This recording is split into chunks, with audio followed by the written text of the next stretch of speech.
Good morning to you. Mark Sudduth, HurricaneTrack here. Friday now, the 15th of August, 2025. Good to see you this morning. We got to talk about a very active period now and in the future. It looks like it's getting ready to get more active. We've got Erin out there, well on its way to becoming a hurricane, probably very near right now as I'm recording this. We have 98L that's going to bring impacts to parts of the Rio Grande Valley, and then I think things are going to continue to ramp up as we move into the traditional ramping up of the hurricane season. It's usually around August 20th that we normally see a rapid increase in climatological favorability. And boy, oh boy, I think things are going to follow that. And Erin's not going to be the last of our concerns as we go forward. So let's jump right in and see what we've got out there. First, off the HurricaneTrack Insider interactive tracking map, you can tell where the old troughs and ridges are, at least the forecast for where the troughs and ridges are going to be. Pretty good ridge that was sitting out here for a while that steered Erin generally on a west to west-southwest trajectory. But this little piece of energy that has come off the southeast coast, I'll show you on the, especially the modeling, that's going to knock down this ridge enough so that Erin gains enough latitude that a larger area of low pressure in the upper atmosphere up here will induce this pathway out into the Atlantic. Fairly certain of that now, and this is going to be a big wave maker, rip current threat, but beyond that, I think we're going to get lucky because Erin's going to be a strong hurricane over the western Atlantic. But look at that track. Came off Africa, gained quite a bit of latitude there from that original little gyre that was sitting out here. A piece of vorticity formed from it, and it pivoted around, and now look where it is on the precipice of becoming the season's first hurricane. Then we have Invest Area 98L. 50-50 shot that this becomes a depression before moving inland, as I said yesterday. That, my friends, is merely a label.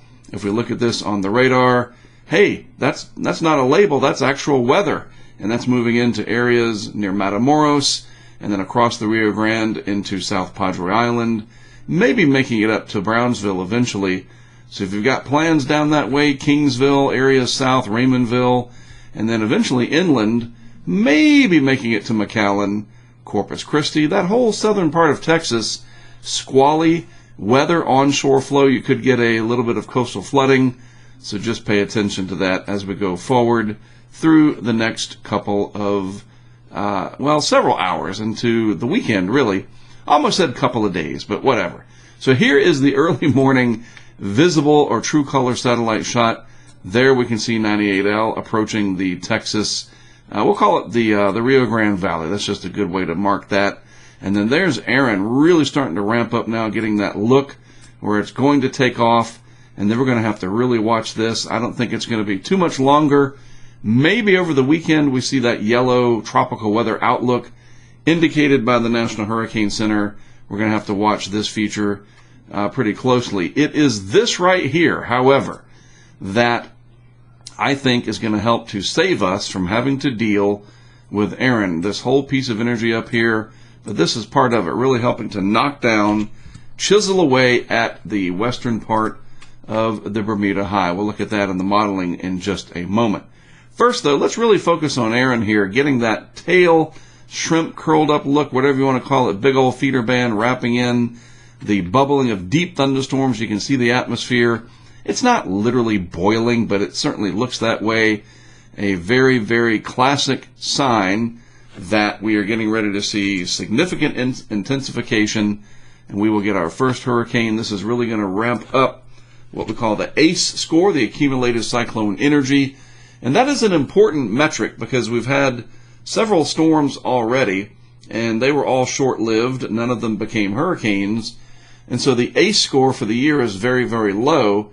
So when you get one like we're getting ready to have here with Erin, that's going to have hurricane intensity maybe peaking out at Category 4, and it's going to be very strong for several days, it's that quality, not just the quantity. Scientifically, the quality matters. As long as that quality, i.e. those high ACE numbers, does not occur where you and me live, then we can live with it. It's a lot easier that way.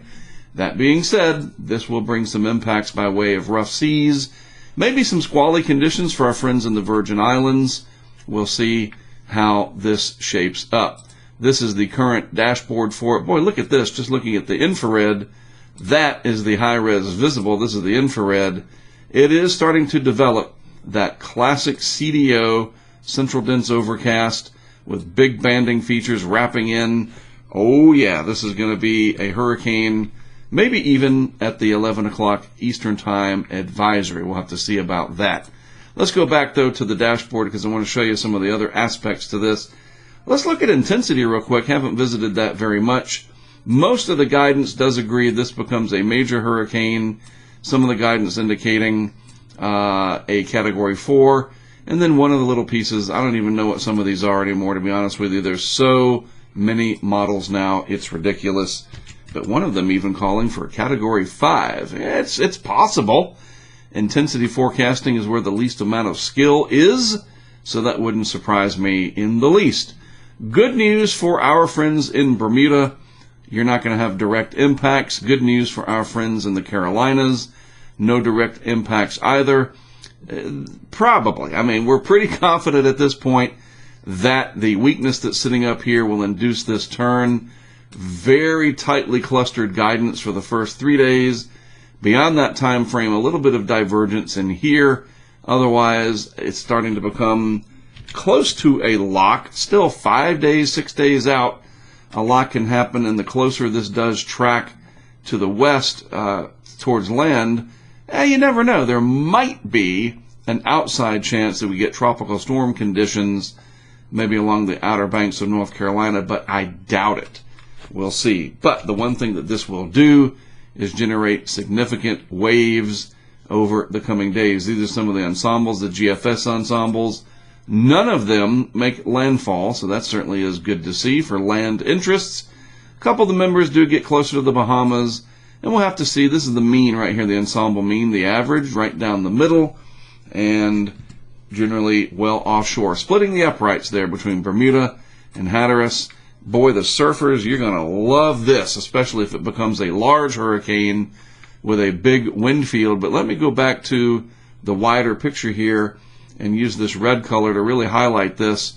Most of our areas along the north-facing beaches here and then east-facing beaches, anywhere where you get onshore waves coming in, where the translational energy is coming right onshore, we're going to have some really big problems with rip currents through here in the coming days. So please do pay attention to that, all right? Because that can be deadly, and we need you to stay safe. Absolutely. Looking at the modeling for our system here. Now, this is interesting because I want to show you what I think is the key to this whole thing sort of unraveling in terms of any potential landfall threat to the east coast of the United States. And it's this energy right in here. Let's use this blue color. This vorticity that's coming off of the continent, specifically right in here, over my neck of the woods, right over my house. It stormed and rained pretty hard last night as that energy that was once sitting down here made its way in, traveled across the southeast, now it's moving off. That is helping to chisel away the western portion of the western Atlantic ridge. And if we move this back, you can see how that ridge extends across just many, many hours ago, right? Move this forward through time, that energy comes through and it knocks that ridge back so that when we start today, there it is right there. It's starting to chisel away at it. And as I said before, you cannot have two pieces of mass occupy the same space. It's not quite that simple because we're talking about fluid dynamics here, but that energy does come along and it is just enough to just knock away like a woodpecker on a tree or whatever. I said that yesterday too, I think. It's just breaking down the ridge enough that it leaves a weakness so that our soon-to-be hurricane moves right through. And you can even see how this hangs out, and the ridge just cannot build back over the top enough. And Erin is able to slip in, come between Bermuda and Hatteras, and off it goes. Now, is there still a chance that that energy could weaken and maybe the ridge builds back in some? Yeah, because this is 5 days right here. There is 6 days there. There's still a chance, but I don't think the guidance is going to screw up so much that we get this thing to turn and come up the coast like that. That's really going to be a failure in the whole global models and even the hurricane-specific models that we have. Pretty good these days. 2025, you would certainly hope so. So that's what the GFS shows. The Euro is very similar. You can see this is from the 0Z run last night right there. There's that energy, some more of it up here, knocking down the western part of the Atlantic ridge there, the subtropical ridge, and the same kind of thing. Now the Euro does get it a little bit closer to the Outer Banks of North Carolina as a very large hurricane. In fact, let's take a look at the 10-meter wind profile. 942 at the surface. That should be a strong Category 4, and this thing really does have a huge wind field, and that is going to send those waves out, big swells headed toward the coast, and as it goes by, eventually some of those are going to come in and impact pretty much all the beach-facing areas. Beach-facing? Ocean-facing areas of our beaches. You know what I'm trying to say. If you can see the water, you should probably see the waves coming in. And again, want to come on and emphasize this. Get your surfboards if you're good at it. Be careful out there. This is going to be a surfer's dream, but an ER nightmare. And I'm serious. People are going to, the ocean rescue folks, get your sleep over the next couple of days. Don't party too hard this weekend. Most of our ocean rescue people are young folks because they're nice and strong. Rest easy, rest up, because this coming week you're going to be busy. I'm guaranteeing it. But I don't want anybody going home in a body bag. Seriously, let's make it 0. Can you do that for me? I'd appreciate it. All right, real quick, looking at 98L. We don't want to ignore this because, yeah, that's a big weather feature. Probably going to run out of time before it can organize much more. I showed you the radar, but again, impacts. This will bring probably some needed rainfall to portions of the lower Rio Grande Valley, and outside of that, a few coastal issues, and then that's about it. Looking down the road a piece, as I said in the thumbnail today, it's not just clickbait or trying to get you to, oh, what does he talk about? Very active coming up. I really think it's going to be, and it makes sense. We're in a very active pattern with a favorable upward motion set up in place where we have what we call good forcing. The background state is generally more favorable, and we are tilting the scales more and more towards climatologically being more favorable. And I've heard it often referred to as being conditionally favorable. In other words, all the conditions are starting to line up as you would expect climatologically, your instability, your water temperatures, your shear, all that kind of stuff. The vorticity, the relative vorticity down in the low tropics, convergence, air coming together. It's really starting to get into better shape overall. And we're going to have to watch this little piece of energy right here. As innocuous as it appears currently, the 18Z GFS yesterday sort of fired the warning shot. 6Z this morning, even more so. Watch that piece. You see Erin right there. But keep your eyes on this area out here. Just a mere 5 days down the road, 120 hours out, this gets born out of the overall intertropical convergence zone. Might be a little early. We'll see about that. But the piece of energy is there. Let me just go back real quick to show you I'm not making this up. There's the energy there. It does exist. And we saw that this is where we got that. So yeah, between here and here, it is generally favorable overall. Not perfect, but generally favorable. So I do buy this, that something could try to develop in the next several days. And since the tropical weather outlooks go out to a week, I'll show you this out to 1 week. Erin's rounding the western periphery of this big ridge over here, and there is that. We're going to have to watch closely, and then even more energy coming off from there. And look at the date, August 22nd. We are firmly at that point in the beginnings of that normal ramping up that we expect to see each and every hurricane season, as long as there's not a big El Nino, and there clearly isn't. So here we go. All right, so a couple things for you. No videos this weekend. I'm going out of town with my wife. It is our anniversary weekend.